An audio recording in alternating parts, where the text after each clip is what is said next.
The promise has been made. Wait, wrong.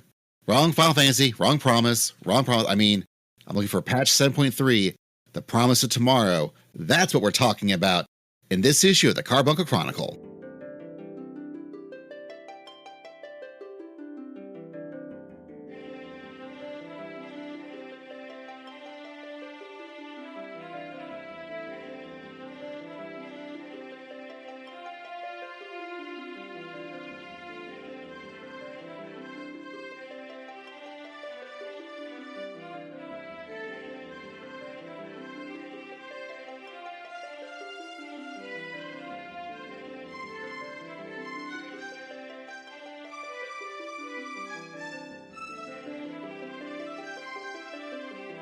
Hello, adventurers, and welcome to the Carbuncle Chronicle, your podcast for everything awesome in Final Fantasy XIV.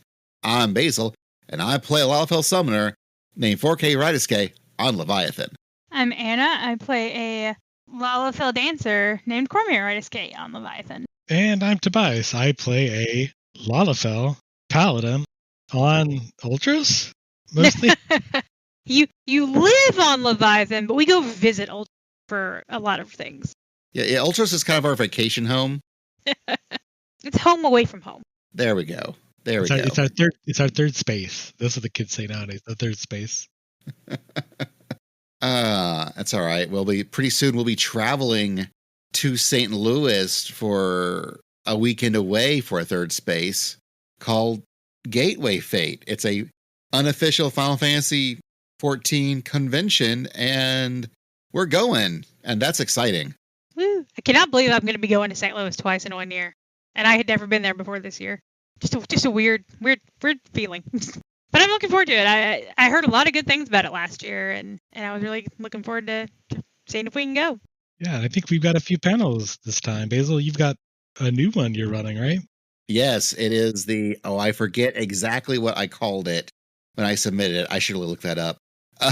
But the idea is going to be a bunch of useful... It's helpful websites that don't break TOS. Yes, that's right. Helpful websites that don't break TOS. I believe. Which feels extra important lately. This week. Just the other day, we were doing some research for, I forget what, but instead I found some more websites that I didn't know existed for housing. Yep. So it's a panel that I've done segmented off, or it's a part of other panels I've done, but blowing it up into its own thing. So hopefully it's going to be good. Hopefully people enjoy it. And then Tobias, you're bringing back a new panel, but in a familiar format. Yes, we'll be doing, maybe all three, hopefully, we'll be doing the music of Final Fantasy XIV. This time we're going to be focusing specifically on the retro songs, so all the old Uematsu joints, for instance. So we're going to go through, we're going to look at all the old games and how they've been recontextualized through the world of Eorzea in the music of Final Fantasy XIV. That'd be fun. I'm excited about it. Mm-hmm. Oh, yeah. And we'll be talking about how 14 is capable at recontextualizing previous Final Fantasies later on in the episode. A couple of sort of bullet points before we start digging into things. One, the Carbuncle Chronicle is part of the Awesome Cast family of podcasts. So if you like us yammering about things, chances are you'll like us yammer about other things that isn't just Final Fantasy XIV. So you should totally check all that out at theawesomecast.com, OSMCAST.com. Also, it exists right now, except for by the time this podcast goes up, it'll be gone. The Moonfire Fair the Moonfire Fair happened, and it was very neat. Oh, they went all out this year. It was wonderful. Yeah, I just finally did it today. I love it. It's crazy. The big ship they've got. I successfully completed the Moonfire Fair jump puzzle this year, and I've never completed the Ninja Warrior course, despite trying many times. But I'm very proud of myself because I completed the big jump puzzle for the year. That was my goal, and so yeah, I love the pool area. The slides are so much fun. It's fun watching your character, like there were little reactions that they'll do. The cannon ride, like you have so much like fun things to do And then you can just float in the pool or sit on a floaty or listen or watch the Loprits dance and listen to the Pulse remix at night and watch the fireworks. And it is such I love that. Like, I don't spend as much time in like the Halloween zone, or they had the Christmas one last year during Starlight, just because those are separate zones. Like, or like little instances. Like, but this one is you just go to Costa del Sol. Like, I mean, it's just there and it's fun to just go and sit. I really enjoyed the boat this year. I hope they bring it back. Absolutely. I like the year before they did the Sentai, the Power Rangers one, had its own little segment that was pretty cool. But I agree, this just feels like it's completely new. It just feels really interesting the way they've kind of, like you said, the slides and the cannons. It feels nice to be there and hang out and take pictures for sure. I do wish the actual the quest were a little bit longer. All you do is like talk to a couple people, and that was it. Usually there's like a follow-up quest or something for a lot of the seasonal events, but there really wasn't. So it felt like once you did the little thing, that was it. Kind of wish they had used more in the space, but it's kind of hard to complain considering all the fun little things they get, the little toys they've given us to play with on the boat. And one thing I like is all the NPCs you talk to during the quest, you can find them around the boat, like, either working as their lifeguard or hanging out. And I like getting to talk to them because you do get to learn a little bit more about them that way. And then you also find the other NPCs that are just hanging out, like Alpha and Omega are hanging out, and Manolane, Sicard, and Honorroy. I never know how to say his name right. He's a little servant. They move. I like finding them because they are either standing in front of the slide and Manolane's chickening out, or you can find them in the pool and Manolane is like passed out because he tried to do a belly flop. And their little interaction's great. So you have them, you have Mammoths from Island Sanctuary, you have the Loprits. Who was the other ones I found? Basil, do you remember? There's a little Lalafell near the cannon ride that looks like a little Lalafell Xeno. That it isn't, but it's just a Lalafell. There is also, I forget their names, but it's the Will They Won't They pirates from Limsa. Yes, they were there. Yeah, that especially get featured in the. They were featured in the Rising last year. Yeah, or not Rising. They're Rising. Okay, I was like, no, it was a Heaven's Turn, but it was Rising. They might have also been in Heaven's Turn. Anyways, they're up there, and there's also an NPC that's up there that is summoning the courage to jump and dive off that not the crow's nest, because that's but he does. Yeah, like if you're in, I told Basil like I had seen him, and then I was in the water and I was actually right next to where he jumps in, and so like someone jumped in next to me and it was him, and I was like, wait a minute, what? Like, it was so cool. Also, Zoe and Chloe are there. They show up, and then like I said, you get all the NPCs that you've met for the Moonfire Fair. But it's fun. We haven't seen an Ultra sighting this year. Sharks are swimming around, but we haven't seen Ultras yet. But just a little sad, but well, there's always next year. Hopefully, he'll come back. Hopefully, they'll bring back the ESS Menphilia's mom, and it'll be a good time. But yeah, no, I think that a lot of the post event, extra little storyline bits you usually get, I think were instead reincorporated once again into the ship with all the NPCs, them having little move cycles, and depending on when you catch them, what they're saying, what they're doing. I think a lot of work went into that instead. And it makes it a much more alive place because you kind of have to actually live in it for a little bit. It's not just a go do it, go away. And I also agree, I really like having it there just in the zone. You don't have to transition to another instance. I like having it right there. I like when they do the Halloween All Saints Week zone. And I really like the Starlight Zone they did last year, but I really like it when Moonfire Fair just does it in Costa del Sol. Like it is the best. To get off your point, I was, usually the Ninja Warrior course is usually full of activity, but it's other players jumping around. So it's just jumping and more jumping. But like when I went this morning, there were mostly NPCs. There were a couple, players there that were lounging around for photo opportunities, but it does feel a little more real, I guess, considering that there's not just players jumping around like frantic ninjas. It feels Yeah. more like a lived-in space. Yeah. I will say, when I was doing the jump puzzle, it was funny because I wasn't really paying attention. Like, I was focused on, getting the jump puzzle done. And all of a sudden I look over and I see my name in chat. And I'm like, why is in yelled chat too? And I was like, why is my name being yelled at? And I noticed there were people on top, either just around the pool and like on top of the jump puzzle, and they were like commentating like we were racing. And so me and this one other player, like neck and neck, and they're like, "Oh man, who's gonna get there first?" And we both had looked at the chat at the same time and saw our names, and we both fell. And we were like, "Wait, what?" But it was a lot of fun. So it's a fun, to see people like cheering everybody on, to as they're jumping, and yeah, so it's a fun community experience, I feel, and this is when we need that right now, because this community can have its real down moments. We have some great moments. We have real down moments, and I feel like we've had a few more down moments this expansion, just with the, that's a whole nother conversation. But it was a lot of fun. It was fun getting to just, and like I said, I got up to the top, told Basil he had to ring to me so he could get, so we could take some pictures up there. And there's a little, that's another thing is, in addition to the NPCs, there are little minions hanging out. Like when we were up there, I was taking a screenshot and I was hiding like all the players and all the minions that weren't Basil and I. And I'm like, why is this? There's like a Merlewib minion, and I'm like, why won't this minion leave? Like, who's this? It doesn't belong to anybody. And I realized it was just there. She was on top of the very top of the jump puzzle, just hanging out.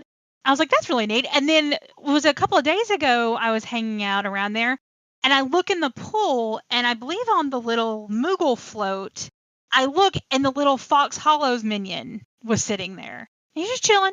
And it was no one's minion. It was just it was an NPC minion essentially.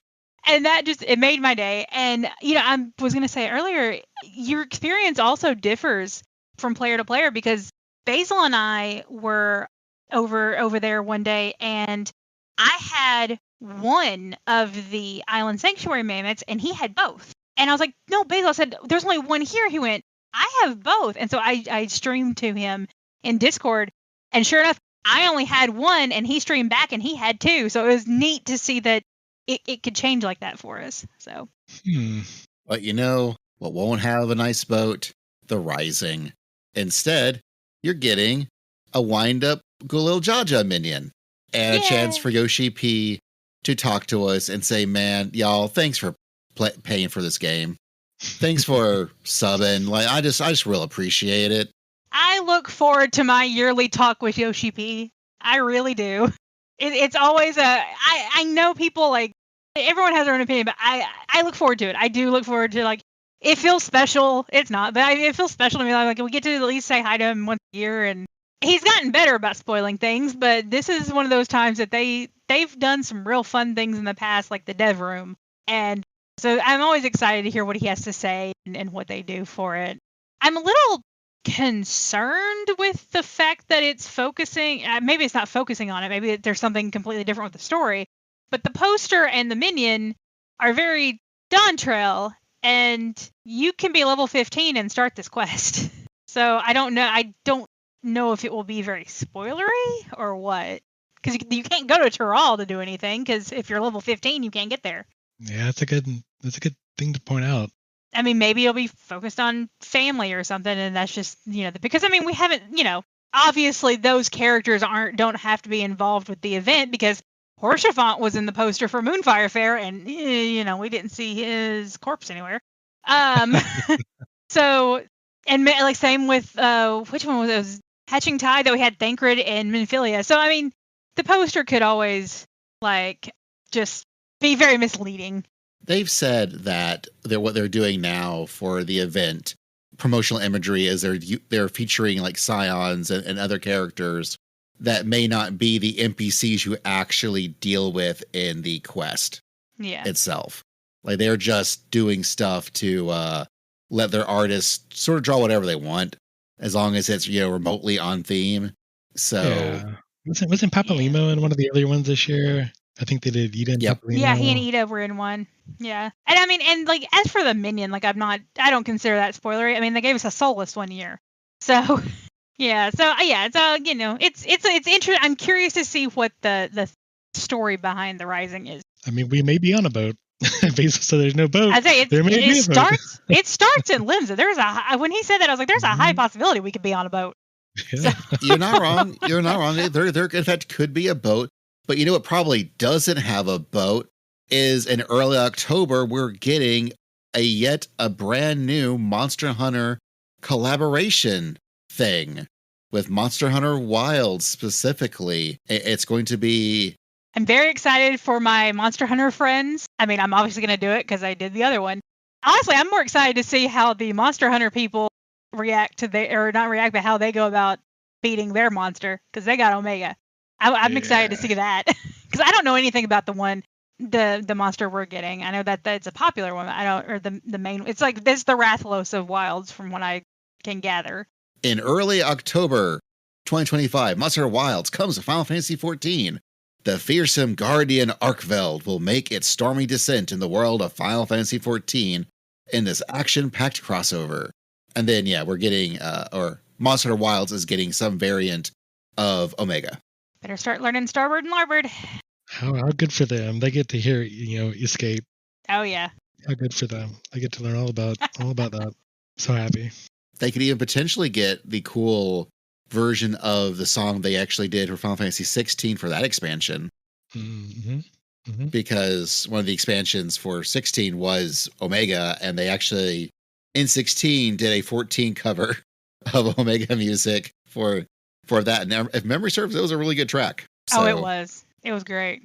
And not only that, but maybe even Kenny Omega will show up, and they get more Omega. And then they can face off against Jason Charles Miller for some reason.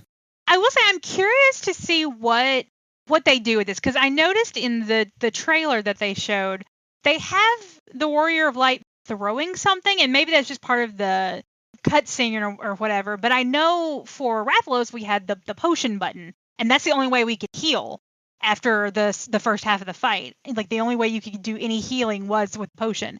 So I'm wondering, is there something, because I've never played Monster Hunter.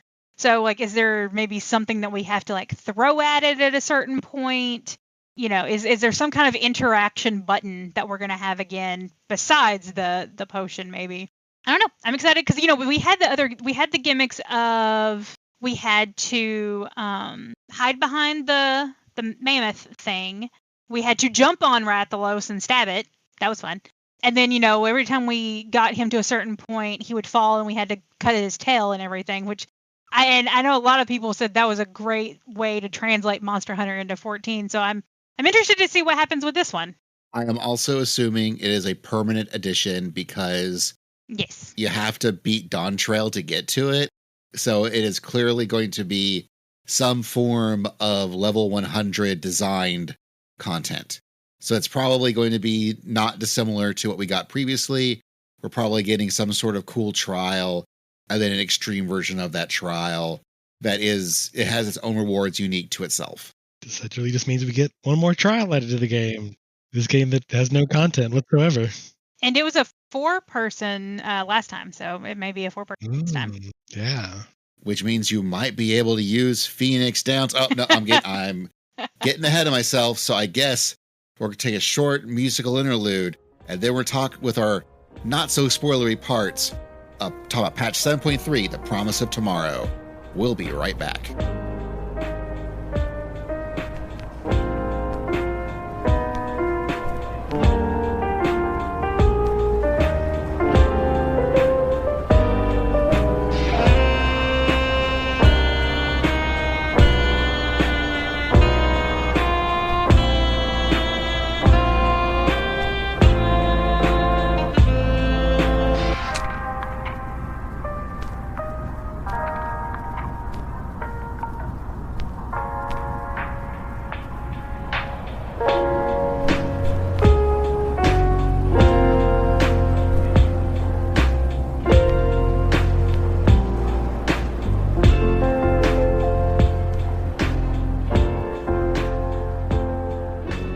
right, folks, we are back. We're talking about patch 7.3, The Promise of Tomorrow. This is our less spoilery section.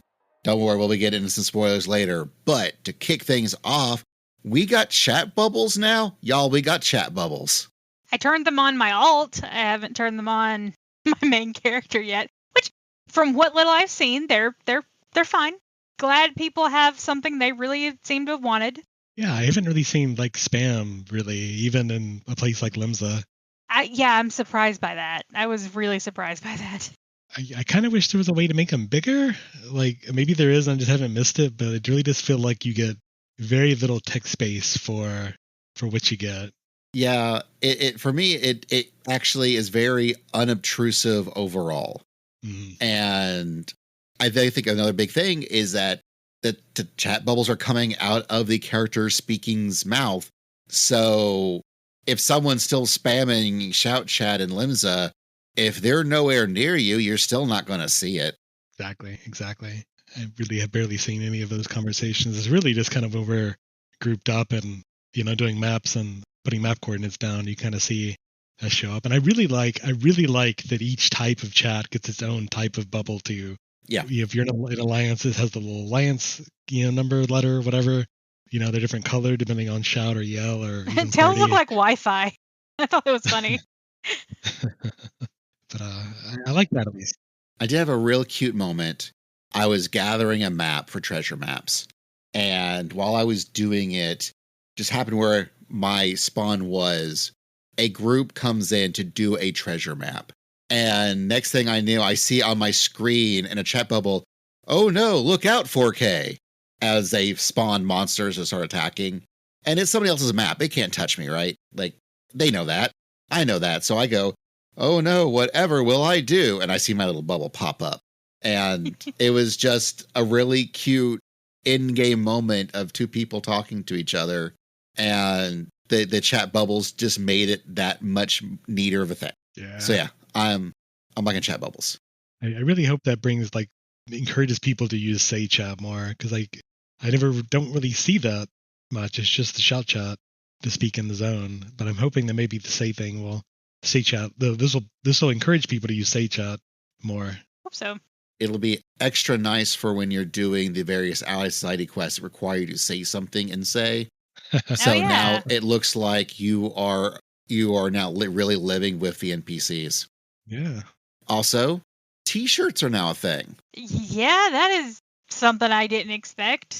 I like how you can pick your t-shirt based on your preference, because I like shirts that fit. Basil likes shirts that are oversized. You can do that in this game. Like, they have like a normal fit, a baggy, like huge, like dress almost, and then like a tighter version. And I thought those were neat. Like, because we've got solid colors in the city states, Mm-hmm. Final Fantasy mascots in the Gold Saucer, like Moogle, Chocobo, Cactar, and then if you've been doing fates in Living Memory, you might want to do them now. There's that mascot fate that you get your little currency from to get a mount, or not? No, that's not the mount. You get the outfit, the giant squirrel thing. Well, if you're like me and have done that fate a lot and already have the outfit, and then they had put out music a couple of patches ago, you can now get a t-shirt or 3 t-shirts. They have the 3 various sizes, and it's a t-shirt with that mascot on it. I think that's the only one I've bought right now just to get rid of those currency tokens. They're cute. I've seen some really cute outfits with it. Nothing that I want to wear right now has me wanting to get any, but yeah, I think they're cute. I think it's a great addition. I think I missed this. Are these just t-shirt glams they've added, like a whole bunch? Yeah. Okay. Yeah, there is, again, in the city states, you can buy, I think, like same place, like you can buy your various trinkets and things for like, your Gishel greens and your dark matter clusters and whatnot. They're just plain t-shirts. And if you go to Gold Saucer, they have like Final Fantasy mascot shirts that you can buy with MGP. I know the Moogle one's been very popular. Okay, I got it. So yeah, just go. Okay. And then in Solution 9 is where you get the mascot one, where you normally get the other things. So I definitely recommend, if you're listening to this and you've not heard about this until we've told you, well, congratulations. Now you know. You're in the in crowd. But also go to the Gold Saucer and go check out Price Claim and scope them out. Like, they're really, really neat. I have not bought any myself yet because I don't know what kind of glams I'd want to put with them, but they're really cool. Also, something that I've been asking for forever, for years.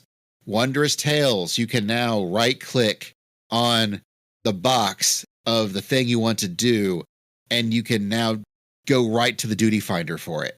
Like it takes you right there, so you can click on it and go. I think like mount running, that's just going to be something that I got to work on. I got to remember I can do that.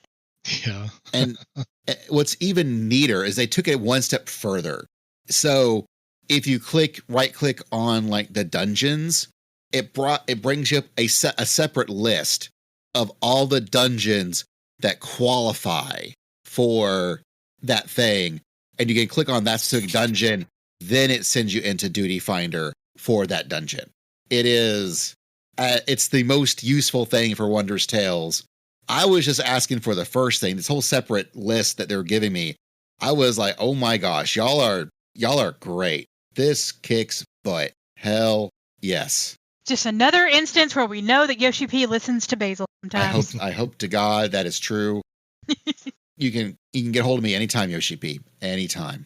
So I can then congratulate you on making sure that a large number of headgear items are now displayed and worn by Viera and Rothgar, which I play Lalafell, so this doesn't really affect me, but I hope everyone who does play your Lion Ladies and your Bunny Boys and reverse genders, or if you play them and you want hats, I hope you have hats that you are enjoying wearing, and I hope they keep adding the rest of the headgear items in due time. Yep, that's good stance. So I've been playing a new little mini game in the mornings sometimes when I get up, and I will join an early morning hunt train. And my mini game is, can I raise somebody with a Phoenix down before a caster actually casts Resurrection on them? Because have you won this game? Yes. Nice. A couple of times actually. And then I go in my party chat, and I see my little tablet pop up go, I used the Phoenix down. Phoenix downs are now super useful. You can now use them in the vast majority of content in combat with any class. I think it's pretty much all the content that's not like 8-person trials or raids. This is going to come in handy during Deep Dungeon, mostly because we can now carry more than one. Yep. The best part, yeah. Yeah. Yeah, you can carry now the max of $9.99. They're not, I mean, they could be more expensive. They could also be cheaper. Like they're somewhat pricey, but not like terribly pricey. And you can buy them in lots of places. Definitely go check out the patch notes. They made a whole list of where you can go buy Phoenix Downs now. And it's great. Again, I was doing hunt trains the other day, and it was just a fun thing of like, I'm currently a tank, so can I get this Phoenix down to pop off before someone else gives them a real res? Usually someone gives them a real res, but a couple of times I've done it. I raised somebody with a Phoenix down. A new useful thing is a progress bar can now be displayed on the nameplate of certain enemies, which is a new thing where on the enemy itself, like under their name, when you see it, you click on it. If they're doing like a cast, you'll see the cast underneath their name, and it's a thing. I can't decide if it's useful yet. Yeah. Mostly because if you have to click on it, I don't know of a better way to, because usually I would just be looking at the aggro or at the monster list. Yeah, I think most people of a certain skill level have already learned how to break apart the monster nameplate if they've wanted and make the cast bar bigger. I noticed that when we did the Queen Eternal last week, that it was useless because my camera is pointed squarely at the floor and you don't get to see it at all when you're looking at the floor, which you need to do to dodge, the ether tides and all the different AoEs. So it's really going to depend on the boss you're fighting specifically, whether it turns out to be useful or not. Yeah. I think it's always nice to have options.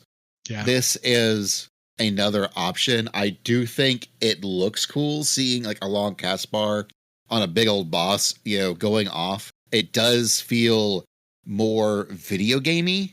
It feel in a weird but fun way. I don't know how useful it is because, again, I'm used to just looking at the cast bars. I'm looking at the aggro list. I'm used to knowing where to look for these things. But having another thing is not bad, especially if someone's not used to looking for them yet. Yes, this is going to be great for Sprouts. Something that's not great for Sprouts, because you kind of have to be 100 to do, is Unreal. But at least it's easier than last time. Yay, Anna. It is so much more forgiving than Suzaku ever was. I think I saw Enrage once so far. It's better for Party Finder, which is good. And I like this fight. It's a fun fight. I remember when it came out, and it was, like we even said then, it was more forgiving than the extreme of Suzaku. I think it's a much needed thing. Like, I feel like they tend to go back and forth on a decently easy one and then a decently hard one. Because last time we had Suzaku decently hard, we saw Enrage almost every week. And before that was Byakko. Byakko pretty easy. That was Thornton, very difficult. So yeah, I think I like this pattern of, all right, so we've got a really hard one, now we've got a really decently, more people can do this. And which one is it this time? This is the easier one. This is Seiryu. No, which one is it? Sorry, it's Seiryu. Snake. Okay, I just want to make sure we said which one it actually is. Sorry. Yes. Right now. Seiryu, oh gosh, I don't remember the name. Wreath of Snakes. Wreath of Snakes is the Unreal this time. And it's fun. If you've never done, if you have been playing and like you're maybe a newer player and you haven't done like some of the extremes, mid-eye level or whatever, these are a good way to know what that fight is like. Because when it's with Unreal, it's what it would have been on content. Yeah, I feel bad because I've been wanting to do each of the ones they put out so far and just haven't really made time to do that. I miss Suzaku and feel really bad about it. I really wish there was a way to, keep these catalogs somewhere to do them later. It feels a bit like a waste, but yeah, I know some people have expressed interest in like keeping it, like having like a couple of them you can roulette between. Yeah. We were discussing this earlier. The one of the big downsides, and it's a big downside to just data center travel in general. We live on Primal. Party Finder is not that. Majority of people will go to Aether. So I know Tuesday I get home from work, I move my character to Aether, do Unreal, and then move back to Primal. So like it's not ideal. Like, I don't like having to do that. I wish there was a better way, but right now that's what we have. So yeah, and there's always like learning parties. I think if and I'm always willing if you want to go in. I know I took y'all into Suzaku and y'all saw Enrage. I think we were still at like 30%, but I think with a little more practice y'all would have gotten it. This one I think we easily clear. Yeah, I just haven't had a lot of extra like free time to play 14 outside of our regular stuff. So like I just haven't had time to even bother with the Unreals this time, and I just feels bad because now that I've got a bit more time and want to do that, now I didn't do Byakko. I know Byakko was the easy one. I didn't get to do Byakko. I didn't do Suzaku. It's like, I know that they're just extremes, really, and I could do those at any point, but I do kind of wish, like you said, they had a rotation at least. It was rotating through these, maybe even the old ones. But what is what it is. You gotta play the game to play the game, I guess. Yep. I suppose there is something that is neat that that you have to be doing this currently, or else it is a transient thing. It is something that will not always be around. And something else happened with this game that also really, I think, hit me more than it's going to hit somebody else who is not active with this game like we are. But it is how they're currently doing it. And it is what it is. But what is also something that anyone can do at any time once you're level 100 and you can obtain your level 100 maps is the new treasure dungeon, where you get to go on an amazing technological marvel of a journey and fight cute critters, amongst other things. I like it. This one is always my favorite of the expansion. I love the roulette sort of treasure dungeon. Versus picking the doors. And this one is, I mean, it's a slot machine. It's funny, and I'm just like, man, you guys really like Vegas, which makes me know that FanFest will never leave Vegas. But as someone who did the Savage this tier, M6S is the one that's been known that was the star of this tier for Raid, and because it was the star because of their ads, and their ads focused on two. I know one specifically monster from 9, which was the Yan, and the other which is a gimme cat, which is a weird cat, and they are the bane of every Raider's existence right now in the current tier. And so they were like, well, let's put them into the treasure dungeon. And they're not near as annoying in the treasure dungeon, but it's fun to get to see them in a new, in a different setting. You can now get a Yan as a mount. You can get the Yan as a minion and the cat as a minion. And I think I know a lot of people doing maps and want to do maps because of those, especially the mount. And yeah, so it's fun. It's a fun time. Yeah, I like that how they've added, they've changed up the monsters you get. Because remember when we did the one in Endwalker, they're all boss monsters and you kind of get used to them after a while. But depending on the combination you get in your slot machine, you can get just groups of ads, just a bunch of ads. You can get various boss monsters. And I like the fact that they named them each of the combinations. So like if you don't get any matches on the slot machine, it's just a lesser notion. But if you do get a match, it becomes an elder imagining. And if you somehow get to the final 4 of all of that, you get a Final Fantasy. And it is so cool to have like the words Final Fantasy show up at the end. It's like, they said the thing. They said the title. I've now gotten there once. Yeah, it's good. I like how when you lose, it just lights just shut off, and that's it. Yeah. But sometimes I come back. Yeah, he gets unplugged, but then sometimes they plug it back in out of nowhere, and you'll see a jolt of electricity, and you're saved, and it's a good troll mechanism. Like they designed a real good new treasure dungeon map. I greatly enjoy it, and now I think we're ready to head into spoilers. Yeah. So, yep. We'll be right back. And this time, I hope you've finished patch 7.3 because we're going to get into it. This is the Carbuncle Chronicle.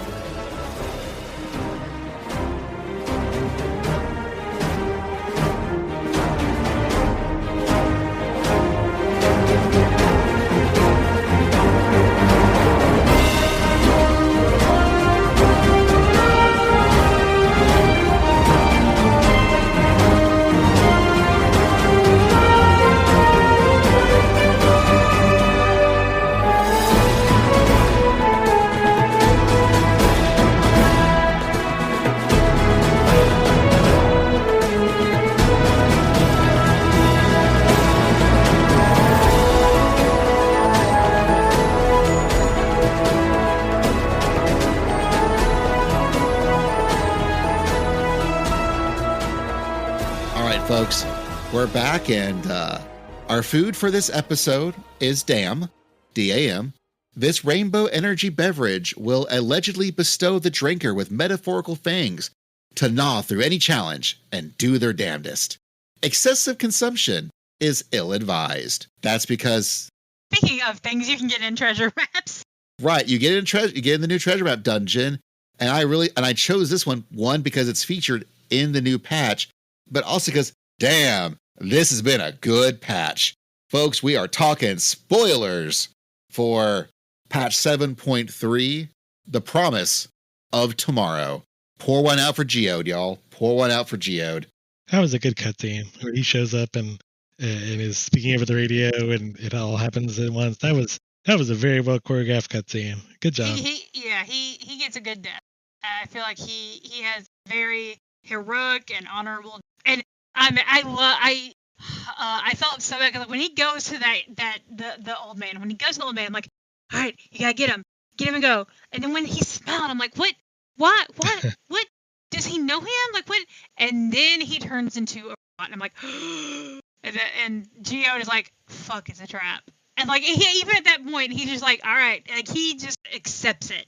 And he's like, I know I'm going down, but I'm not going down without taking. And Yeah, that one was kind of rough, but The robots are creepy when they're doing their thing, but also before you even do it, they make you go hang out with Geode and run around with him. get to learn a little bit about his past. Yeah, just In shell. and there was a part of me that was like, we happen up Geo now. Okay, do I give him the dungeon? Is that what we're doing? Is that maybe we're not going to get?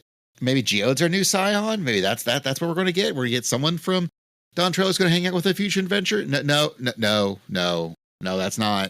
All right, Geode. Well, it was nice knowing you at least for a little bit. It does make you hate Calyx more though, rather than just hitting nameless Alexandrians. Come on. Oh, Calyx is the face I want to punch right now. He is. He is yet another wonderful example of they introduce a villain who, frankly, initially seems like they could be kind of lame. They could be kind of silly and like, I don't know, man. That's like an 11-year-old kid. Whatever. Oh, he's smart. Great. What? And then by the time you're done, I'm like, oh, Calyx, you're a good villain. Who would have thought? They did it again. This whole expansion, he's like, I have, he's like, I'm getting all this data on you. I'm gonna learn all about you. And then it's just like, but did you learn anything about us? did you actually learn anything about us? Because you're kind of making the same mistakes people have made already. Well, remember, believe it or not, folks, that Dawn Trail is an anti-generative AI message. It is, believe it or not, it's a ChatGPT might be bad message, because Calyx is an endless in that he is just memories. It is a memories of an 11-year-old kid who's very smart, but also incredibly scared of death and is doing whatever he can do to stop that. But again, he's a very smart, and I put the specifics, 11-year-old. And I really feel that the more you see him, he is being all like, aha, I am so smart.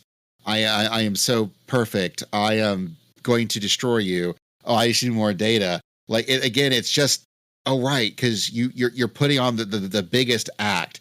You're blowing yourself up so big to try and be intimidating. And then after we laid a smackdown on him real good and done, you later then see him, he's like, man, freaking dad, mom. Yeah. I'm in a fit now. Like, it's like, I'm like, oh, yeah, you are 11, aren't you? Yeah, the little kid's just like, oh, yeah, you're a kid. Yeah, you're eons old at this point, but at the end of the day, you cannot be anything but a little kid. You're stuck like that because you can't grow anymore, because you're just memories locked in a pattern of not changing. It really reminds me of in Nier Automata with the machine life forms, where they can only, everything they do has the same conclusion, because no matter how they try to be different, all they can do is the same patterns that they already know. I'm very glad that they didn't get rid of Calyx. We could have very easily defeated him at the end, and since he, very obviously is the Alexandrian enemy, the big enemy for Dawn Trail, it's very apparent they're going to bring him back, and we're going to keep seeing a lot more of him. So I think that's a neat way to have a recurring villain. I don't think we can call him quite the new Xenos, but if he does keep coming back in a Xenos-like fashion, then I don't think I'd hate that. He's going to be a fun villain to hate, I feel like, in the next expansion, or more than the next expansion. No, I really don't want an expansion, but that's me personally. Well, I didn't want to see Xenos past Stormblood. We'll see. I do. I do like how we also got to get to know him, and how this all sort of ended up happening, because we got to go into a little preservation stronghold, and we got to have a little adventure game. The escape room. It really was. It was. I saw someone mention escape room, and I was like, that is the best description of that puzzle. But what is an escape room but an in-person adventure game? It was fun. I enjoyed, and I was proud of myself. I didn't look up any answers, letting you know. I know I tend to, but it was fun. It was easy enough to to get through, but not like, stupid. So I think it was fun. Though I loved the little dialogue between different characters. And I wish, and I know, Basil, you and I had talked about this. There's one of the first things you do is it was like, you need to look in maybe look in personal belongings key card. And, which is fine.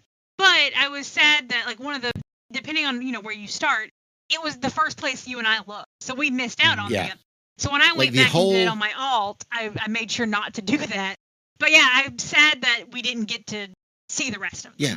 The whole room lights up with all sorts of things you can click on. And I just happened to walk over and click on the one thing that was the correct one from the jump. And I was like, man, I could have clicked on so many things and gotten some potentially useful or useless, lore tidbits that I just didn't get to read. Oh, well. Yeah, well, I did that. I clicked on all of the other ones, and most of them were just like, they all were, we have a lot of quest types like this where it's like, all right, here's 4 markers on the map. You have to interact with all 4. You can move on. And they could have just done that with this, and I'm glad that they didn't. They were actual puzzles to solve. The number one in the second room, I feel like, was my favorite. It wasn't like hard or anything, like Anna was saying. It's not like you have a real riddle to solve, but you do have to like knock some brain cells together and think about what they're looking for specifically. It was a little bit harder than normal, and I really appreciated having to do some problem solving. And it gave us one of the best jump scares of the game. Yeah, I liked twisting knobs and plunking in gems, and it felt very PlayStation 1 era, like Resident Evil. Just there's this poke around and do stuff, man. And I really appreciated it. I did really like the locker that you open up and go, oh, director, you had a problem. And that problem was Calyx, but not... He's 11. Again, reiterating. Again, no, it's more of a admirational thing, but... kind of creepy. And it's just, again, we get to learn a little more about the Alexandrians and, they're dealing with their problems. And it's been a whole thing where I think overall this expansion and this patch cycle has done a really good job of telling, these separate but interconnected stories where the first, continent, the first half of this game is, in Lower Tyrol. And it's all about the rite of ascension and Wuklamat's journey to learn how to be a good leader of her people. And we do that, and she does that, and she lands it, and we find this weird place that's supposedly the City of Gold, and the room is certainly gold and color. And then the second half of the expansion in the upper continent of Tyrol, suddenly we have this whole new storyline. Well, with this new competing queen of Sphene, and you've got Wuklamat and Sphene, and they're 2 different queens. They both have the same goals, but they're tackling it in different ways. And then you also, again, have the whole thing where Sphene is endless, and she is a computer construct, and she can't do everything that Sphene would actually do. And Wuklamat is changing and growing and can go beyond that, and Sphene cannot. And it's this whole thing where you got to do the part A before you could do part B, and how they talk to each other. And it ended up with a really big crescendo where we're defeating the Queen Eternal. And now what happens to Alexandria? And that's been the patches. And much like how Wuklamat really got to be the One Piece, the Vivi character, as it were, in our Alabasta arc. I know Anna doesn't get this reference, but Tobias does. Okay. And so what does the patch give us? The patches gives us actual Sphene, or as I like to think of her, Nico Robin. It's such a good job of, well, we've dealt with endless Sphene, but we're not actually done with Sphene. And so we've been given a whole new Sphene that's a different Sphene, but it's the same Sphene, but it's not. And her coming to terms with that, realizing that, oh, I've been Rip Van Winkled, through a few hundred years. This is my kingdom now. Look, back when I was doing it, it looked like Final Fantasy IX. It didn't look like Cyberpunk 2077. This is different. and what's her place? What is she doing? How is she going to grow and overcome her turmoils? It's been real good, real good. I just, in a lot of ways, it all sort of comes to a head with the Meso terminal and beyond, where we get to Calyx is like, yeah, all right, I'm gonna finally take y'all out. I'm done.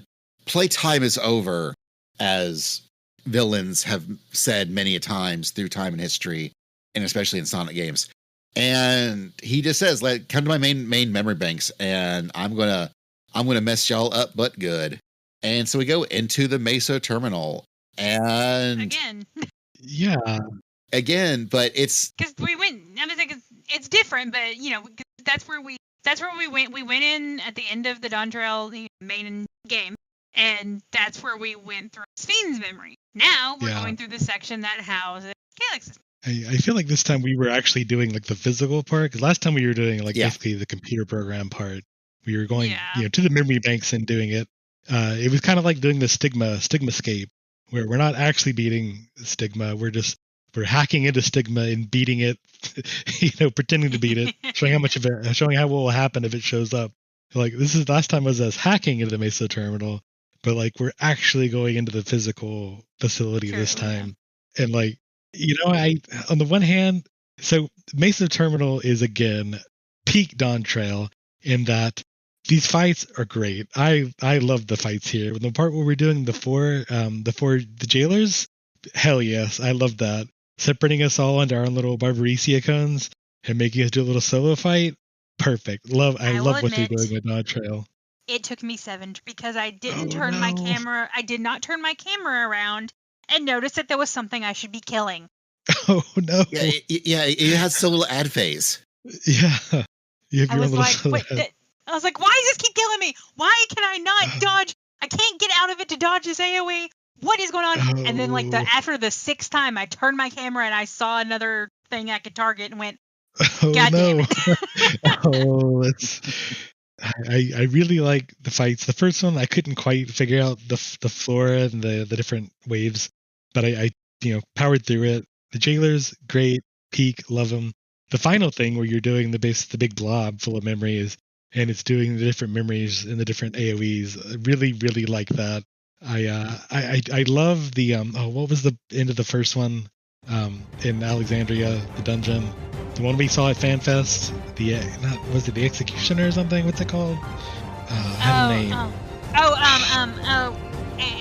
It was. Why am I blanking on this? It's the one we saw at FanFest, the one we didn't know what it was.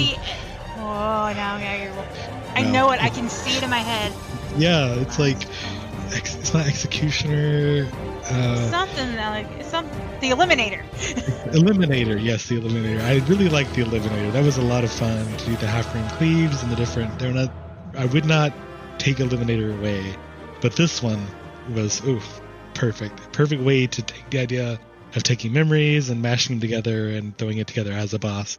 Really, really liked the Meso terminal for that. Also, visually, they just did a really good job of, like I was telling Anna, I know this is a 0.3 dungeon. It feels like it's the end of the patch series dungeon. Like the level of care they put into it. It really reminded me in all the best ways of the last dungeon we had in Dontrail. We were in Dontrail. At Endwalker, when we were going through Golbez's thing and we get into Baron. And and they're constantly changing the visual look of everything every time you go through, going through the terminal, and the next thing you know, oh hey, it's a children's war hospital where all these kids are reaching up to you and wishing they wish they weren't going to die, and you're having to kill doctors, but also everyone's got these weird like glitchy faces, or you actually can't see them. So they're also impersonalized at the same time.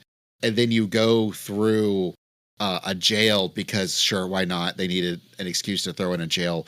And then we also go through like Alexandria again, just really hammering home how terrible they had it with all the lightning storms and things. And going through, I'm pretty sure it was a recreation of like one of the taverns that you see in 9, and just it is, yeah. all its 14 splendor. It's And all the bosses looked really cool. Like, I really liked the memory bosses look to it. I was like, oh man, this looks so cool. I'll say I was proud. I soloed the second boss as a warrior.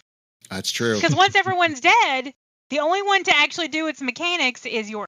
The other ones just kind of wait for you to finish, and then you can kill them. Right.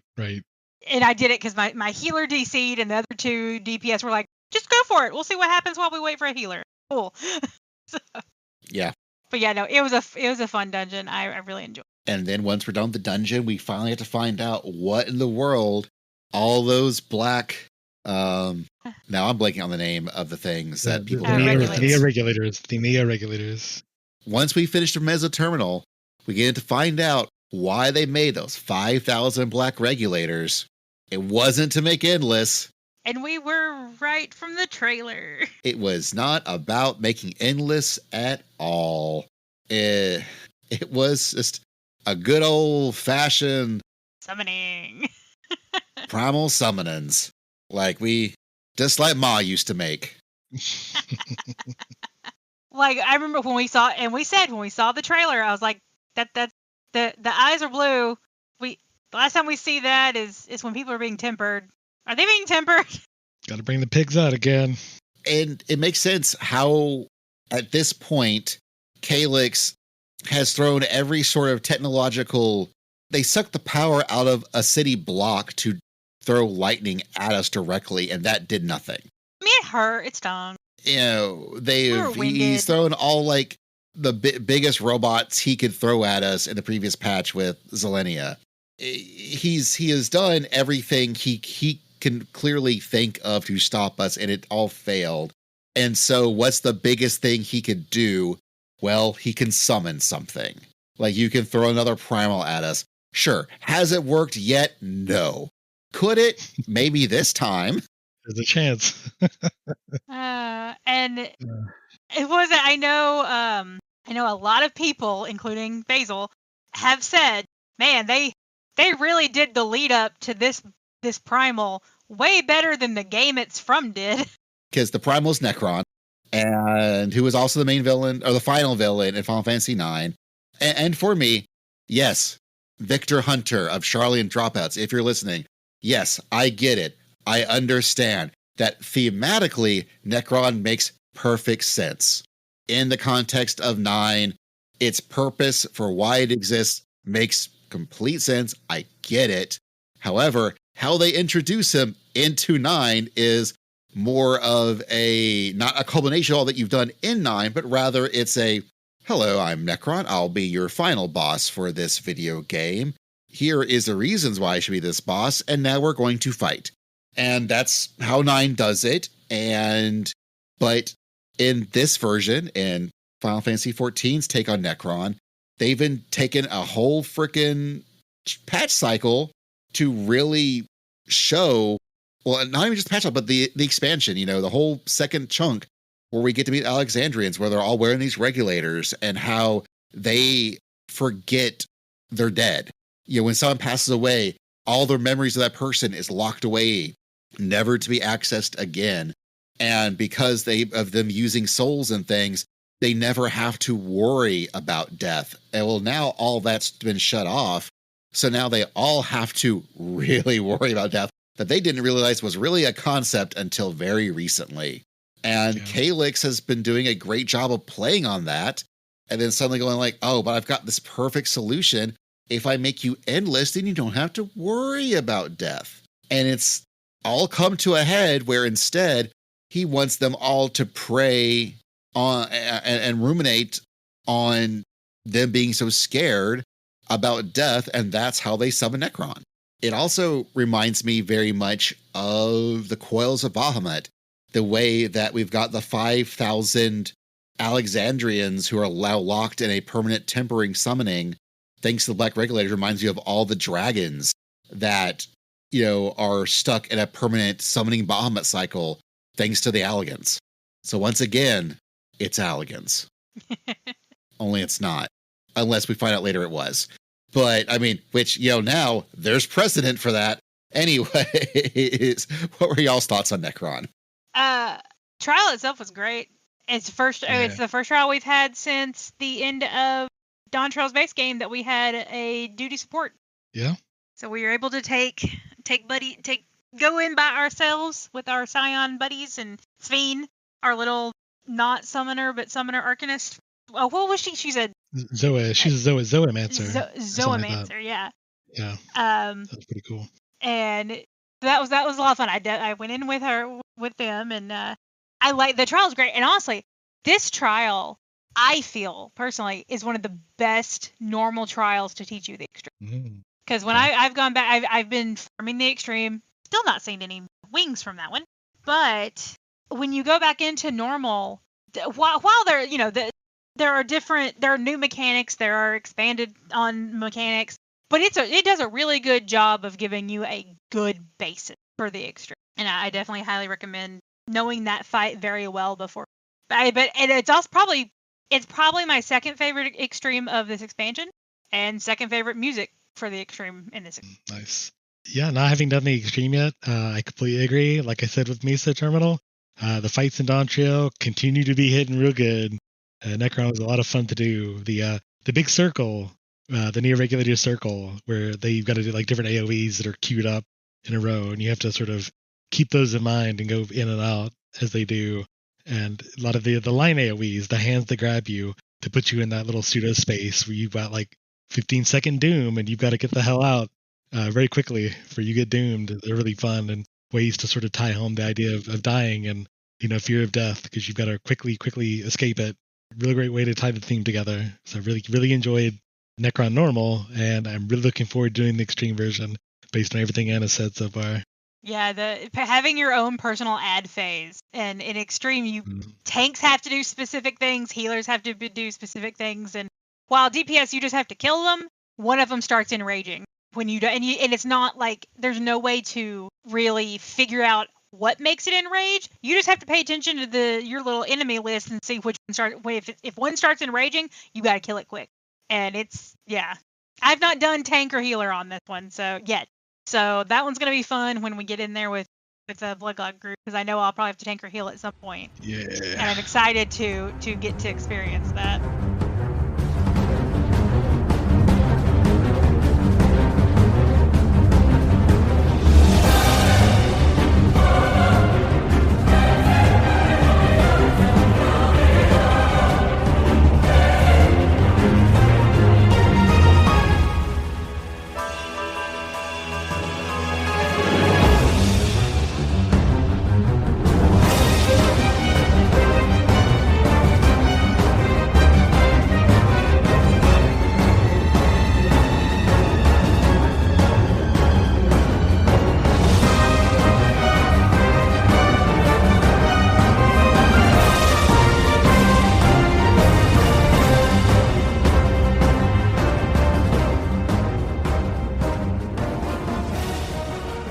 There's even sort of a whole reason why you might have an extreme, because after we kill Necron, he just keeps coming back, because that was Calyx's whole thing, was like, haha, you fools, it's a primal of death, you kill it, it just keeps coming back.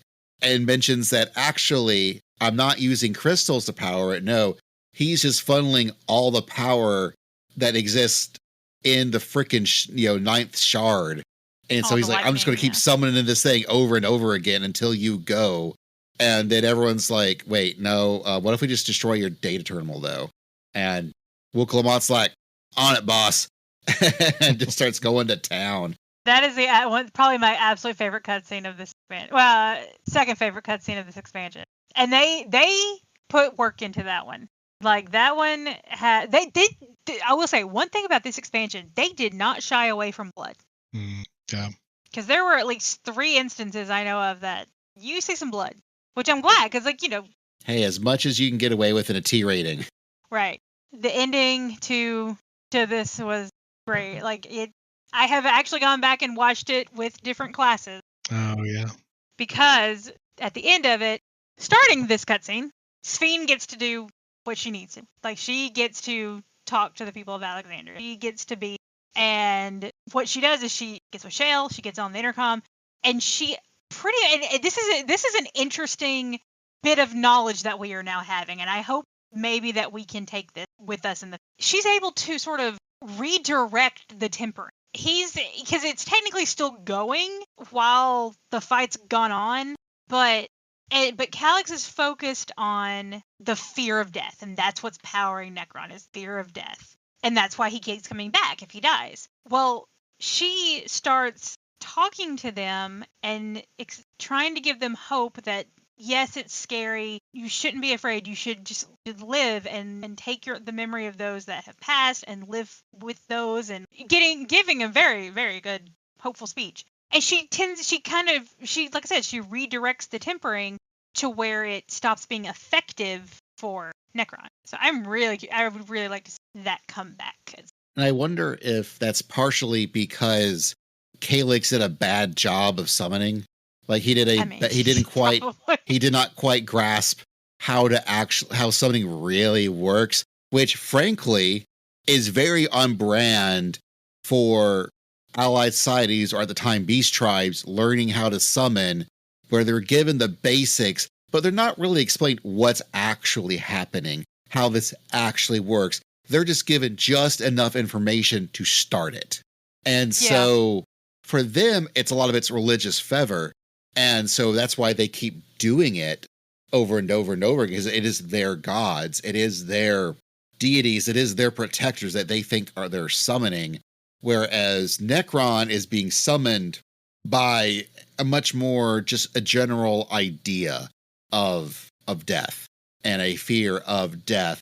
And the black regulators are just supposed to keep that going for people.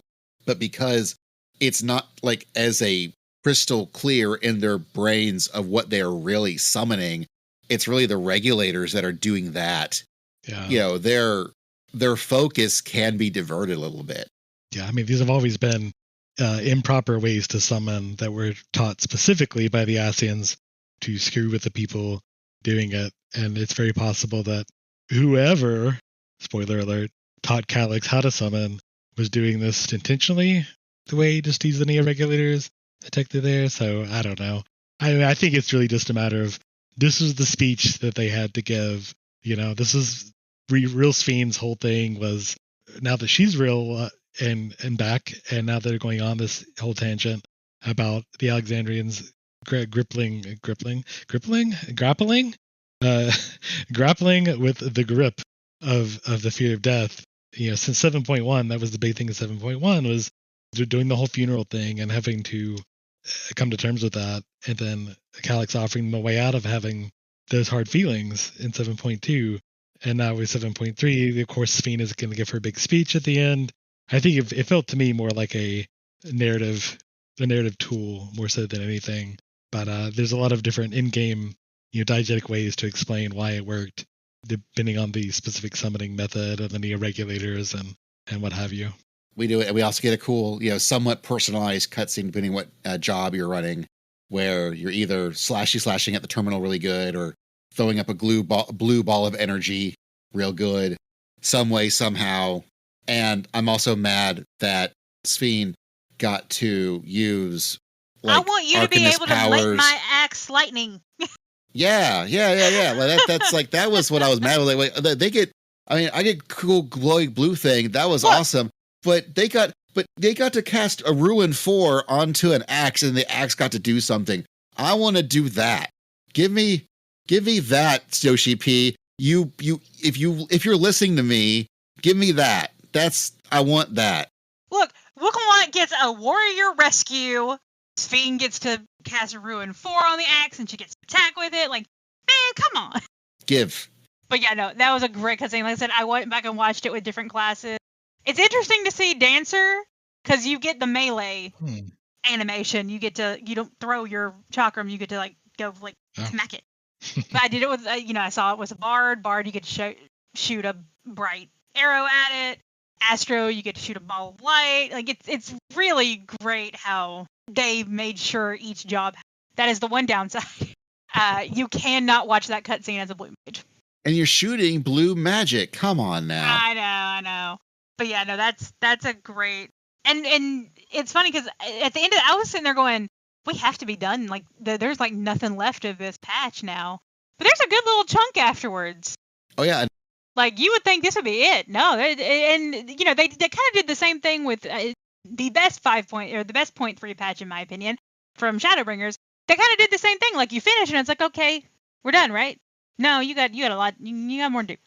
But yeah. This was they said this was the culmination of Dontrell's storyline, and boy, did they mean it. And I think they capped it off in such a good way, where they decide to allow everyone to be able to get their memories back of all those that they lost. They discover that those memories aren't gone. They're just saved over here, and we can send it back to people.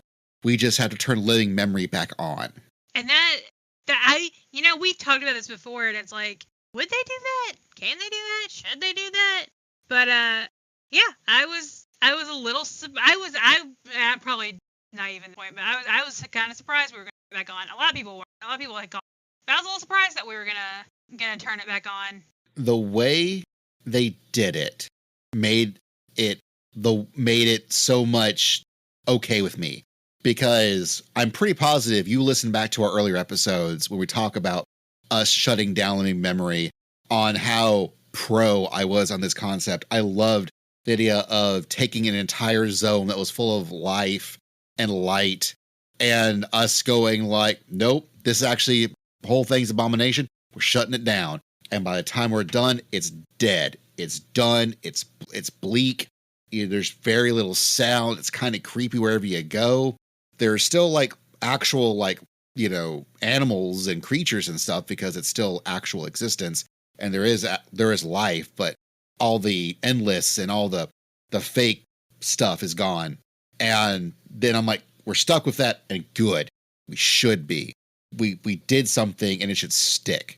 But the way, one, for us being able to take the journey going from Solution 9 and then traveling through all of Tyrol to get back to Mamook, so we could actually get into the 9th, because that's where the portal actually is to get in living memory. It isn't in Solution 9. It's over in Mamook. And taking the time, seeing everybody that you've been experiencing and talking with and adventuring with and interacting with for this whole expansion, and getting to say hello to everyone, catch up with everyone, see just how a gigantic Wuklamot stand Kona is, being the overprotective brother. It was really, really good. And the fact that they're giving everyone the chance to choose to get their memories back of those that they've lost. Like, it's a personal choice. And then us going there and everyone getting back to their place where they shut things down and they get to turn it all back on. And we get this like in between where the lights are on, but the creepy, like forever perfect nighttime weather is gone. Like, it's just normal weather, and the endless aren't there. It's just the lights. It's like this great in between. And the fact that we played this game for a year, and I got to live in this dead zone for a year. And okay, maybe some people didn't do their fates in the zone or gather and stuff in the zone like I did. So maybe you didn't really live in the zone or do hunt trains in the zone, but I did. And so getting to know that I got to spend that time in the sort of dead zone, and now it's still that same zone, but the lights are on, so it looks a little nicer. But to give everyone's memories back, I just thought it was the best reason. It is now giving me the best visual version of this zone. I really like what they did. It is really, really good for me. I agree. Yeah, I kind of wish we had got maybe the treasure maps earlier, because I'm one of those people that didn't really go to living memory that much. Once in a blue moon, I maybe have been there maybe 5 total times, since beating 7.0. It didn't really hit me as hard had I really spent a lot of time to do things in there. So I think having the maps would have helped me. Maybe if this had been a 7.4 thing to turn the zone back on, maybe that would have helped. Maybe I don't know. At this point, I kind of if they just turned it back on, they should just give us an option to set the aesthetics how we decide. Let us speak to an NPC and let us toggle between the original sickly yellow, dead, nothing, or the midway point. Yeah, I guess that's true. I'll do it that way. But it's like I'm kind of with you in that I like that they made us kill it, and we had to live with that choice back in 7.0. I don't know. I don't think it fully walks it back. I don't like hate it, but it does. I don't know, man. I feel this is maybe my review of the whole thing is like I feel very whelmed by the 7.3 MSQ. Like they did exactly what I thought they were going to do, but there were no surprises. There wasn't like in Stormblood when we had to kill Tsuyu. Like, I mean, she was always going to die, but like we watched her burn herself down in real time, and it felt impactful. We watched oh god, what's this? Why am I blanking on names today? The Ascian in Shadowbringers, the 5.3 Warrior of Light. Yeah, Litibus, that guy. I was about to say Emerlin because you said Emerlin earlier. Like that's not Emerlin. Oh, No, Litibus. But like Litibus, like we watched him struggle in the cutscenes up to then with the fact that he had to do what he had to do, and then the final one, which is still like the most emotionally impactful scene in like the entire game. I don't feel like there was a surprise in The Promise of Tomorrow, and I really would have wished there would have been some sort of surprise. I don't know what that could have been. I don't want to like say something shocking like, oh, what if Sphene died or what if Lukamad died? Shock value for shock value's sake. But I don't know. It did exactly what I thought it was going to do, and there really wasn't much of a surprise. And I think that's really what I was looking for in a 0.3 patch. We just poured one out for Geode, Tobias. We just poured one out for Geode. I don't. And yeah, we had an adventure game. Like, yeah, I don't think it's bad. Yeah, like there's good parts in it for sure. I guess I was just hoping for it to really like cut some heartstrings, not just pull them, but cut a couple heartstrings out. Because man, like doing the Tsukuyomi fight, I loved that part. That was my favorite part before I did the Elidibus, just because they made me fucking care about Tsuyu. Like Yeah. I didn't like Tsuyu. I hated Tsuyu in the 0.0 like Stormblood stuff. She was just a bad character. Maybe not a bad character, but I didn't like her. I'll say that.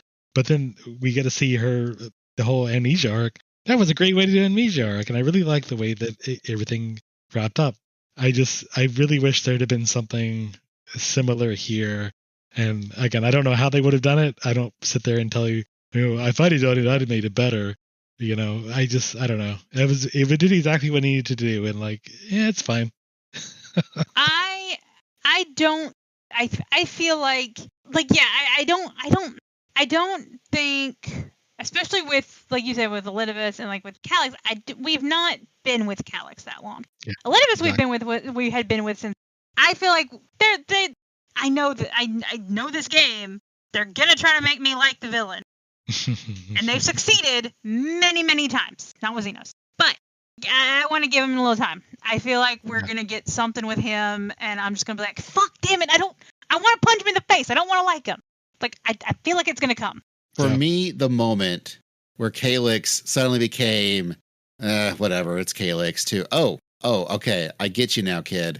Is the moment near at the very end where right before we're done, we find out that no, Calyx did survive. He was able to transfer his memory somewhere else, and he's in this black void, and he's just pitching the biggest little kid fit. And they're using all their facial animations to like the best they can. And he is just throwing like this hissy fit. And suddenly I'm like, oh, now I get it. Man, you'll be even better if suddenly look at, oh, there it is. I see those legs.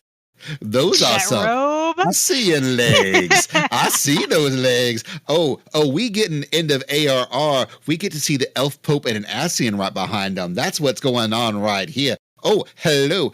Who are you? Are you Pastorat? Are you Alta Mahamarut?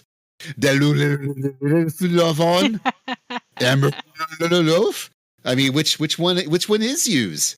Like, that's who's we got left. Which Ascian are we talking to? For me, that was I thought I was done with Ascians. Nah. I thought I was good. Never seen Ascian again. I was really impressed. We did so all of 7.0 without an Ascian or an Allegan. And then just seeing those legs, I'm like, oh, I'm back in. I didn't think I'd be back in, but now I'm back in. I thought it was up. What's going on? What are you doing? Just when I thought I was out, they pulled me back in. I mean, I see a lot of people say like, oh, complaining about the Ascian stuff. We knew they were there. Like, they flat out said, Yoshi P said, think about the Ascians that we didn't see yet or we haven't killed yet. Like, and there was that whole shtick about Ultima's symbol showing up in Solution 9 in certain parts. Like, I thought initially Sphene was going to be Ultima and that was going to be it. So, like, I mean, we knew the Ascians were coming back in some capacity. And throughout the whole patch, like, more than once, Ishtola went, who did he learn summoning from? Yeah. And then Graha goes, I mean, if you're summoning a primal, there's an Ascian somewhere. Like, they all knew. They all were like, we're not, they're like, you can't pull us. They're somewhere. What gets me excited and what makes me wonder what's going on is that my big thing is what is an Ascian now? Like, they're all sundered Ascians. So once they're done, they're done. They can't come back because they're not unsundered. And they're also, Ascians are all tempered, but their god is done. It's dusted. Zodiarcs, we killed it. We killed it dead.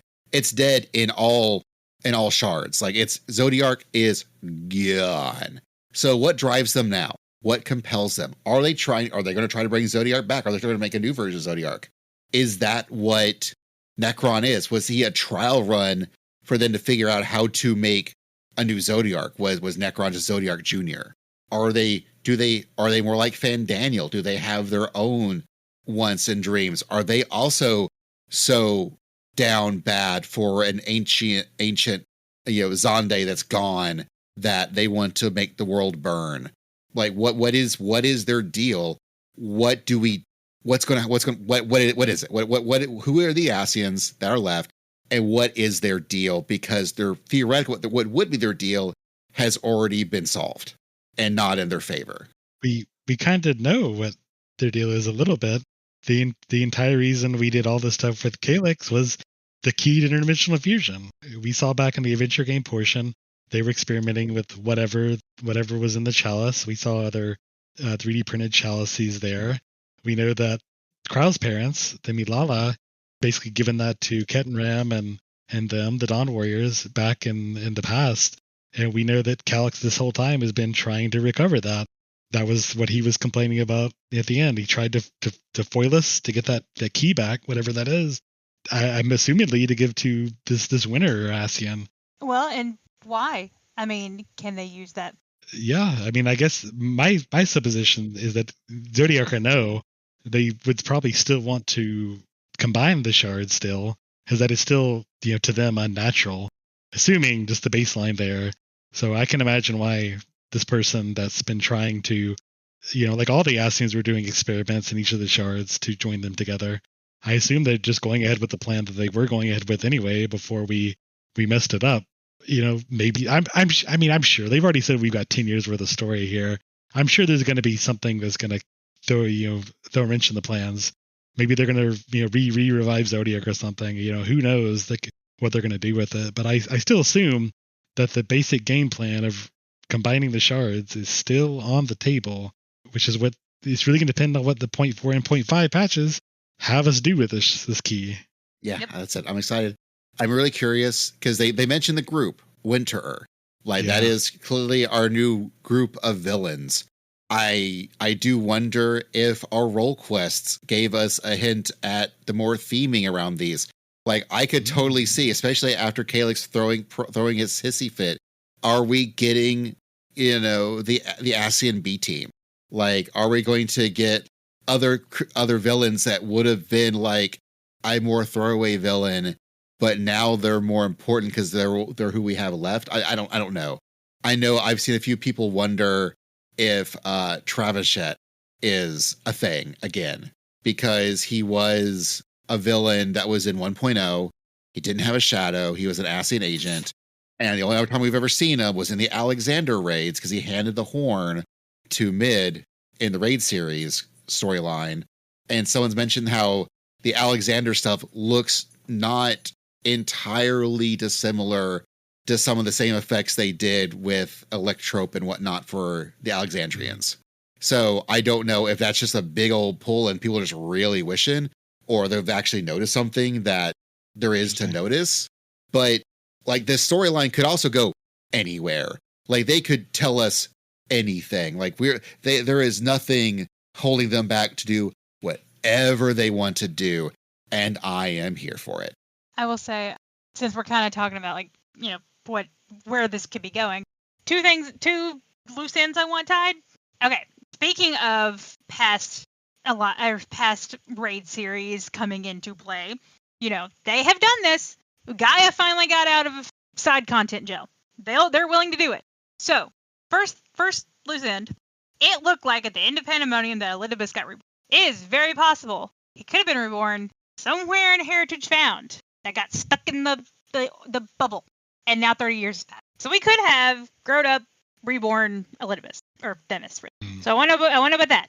2, and this is something that could probably solve our quality of life issue that we talked about earlier, and give a fun little, whatever. We have the key. The key reacts to our stone. While we technically can summon from beyond the rift, maybe this can help us summon more type people from beyond the rift. Therefore, we can have cross data center party fight. Nice. Make them together in the game. Look, we were very excited when Graha made Duty Finder, canon into Shadowbringers. So I'm like, look, let's just go a step further there. Even further. I mean, this is definitely where they're going in the huge next saga, right?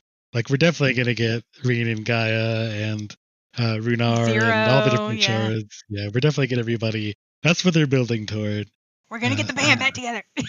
Yeah, I really like, and maybe this could just be a hint of something or just my supposition, but they seem to be focusing a lot of cosmological and weather things. So we've got the winter. We had the Dawn Warriors. We have, this is a bone to Basil, the Solar Bahamut. The Black Mage has Flare Star.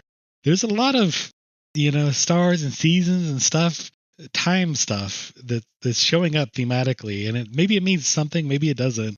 But I think that'd be a cool thing for them to continue to explore. They do. Well, the expansions were all about, the cycle of a day. I could totally see them going with that, Yeah, the seasons. Well. Yeah. Like I could totally see like the expansion be like Winter Walk or Winter is coming. Autumn. We're going to go Game of Thrones on this bitch. Well, it's always going to be a combination word. So it's going to be winter something or summer something or spring something, So if that's what they do, but who knows? But yeah. All right. Yeah. So that is our MSQ talks for 7.3. Now you might be asking yourself, but Basil, there was an alliance raid, and we're going to get to that. That'll be in another episode. Yeah, this was our episode for about patch 7.3 process tomorrow. Mostly the MSQ, mostly because I saw Ascian feet and got excited, and I didn't think I'd get excited about Ascian feet. He knew his wife would. So take that however you will. I'm glad the couple is into feet together. You can enjoy your stuff. Enjoy your stuff together. Only Ascian feet. I mean, I got to be very specific here. It's a very, very focused fetish. Anyways, so this has been the Carbuncle Chronicle, part of the AwesomeCast family of podcasts. I'll be editing this one. Hi, I'm Basil. How you doing? Doing well, hopefully. I don't know. Anyways, our theme for the AwesomeCast was done by DJ Nabito, but the Carbuncle theme was taken from what James did and then rearranged by Anna. You can find our website at thecarbunclechronicle.com or awesomecast.com/Carbuncle Chronicle. You can find links to all sorts of things, including the AwesomeCast Patreon, the AwesomeCast Discord, our YouTube channels for both the AwesomeCast and Carbuncle Chronicle. You can leave us Apple Podcasts or Spotify reviews. Please give us 5 stars, whatever the highest amounts are. It would be great and amazing. That's how people will be able to find us or listen to us and experience us. And if you've listened to us this long, hopefully you've liked us long enough that you'd want to share with a friend. You could perhaps do that on, social media. You can find us predominantly on Blue Sky, although we have Carbuncle Chronicle accounts other places. You'll either find it at Carbuncle Chronicle or CarbyCast. You can find me on Blue Sky at It's Basil Time. Anna, where can they find you? And Angel Darkfire, the middle A is. And Tobias, where can they find you? I am also on Blue Sky at R Tobias. Again, when Gateway is coming up in a couple of months, it's pretty soon. Yes? Yeah, it's getting closer. Middle of October. Yeah, check out our panels there. It's going to be great. It's going to be fun. Otherwise, you can catch us in Aetheris, on Leviathan, or sometimes on Ultros. But at the end of the day, never, ever forget, you tank the Bone Dragon up north.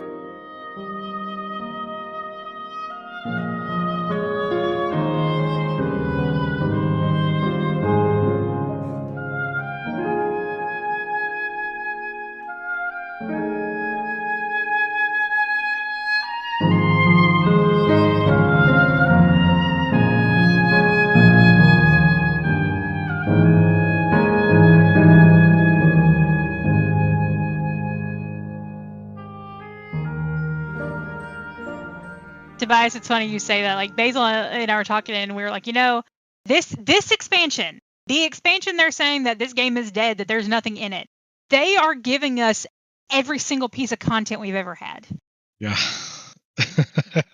And it's like, what do you want? Even Monster Hunter. Even the Monster Hunter collaboration. The only thing they haven't brought back has been Yokai Watch. Oh, God, no. Yeah, that'll probably happen.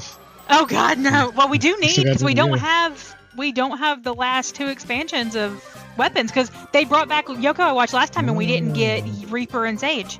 Oh, yeah. It'd be a good time for them to do that. Yeah. That is the... Level 5, get on it. Technically, we're on a break, but that is the event that started me leveling every class. Because you have to do fates, and as I was doing the fates, I was like, well, I might as well level something to get something more out of this, because I hate fates. And by the time I was done with everything with Yokai Watch and had all the minions and mounts and weapons, I was like, well, might as well finish.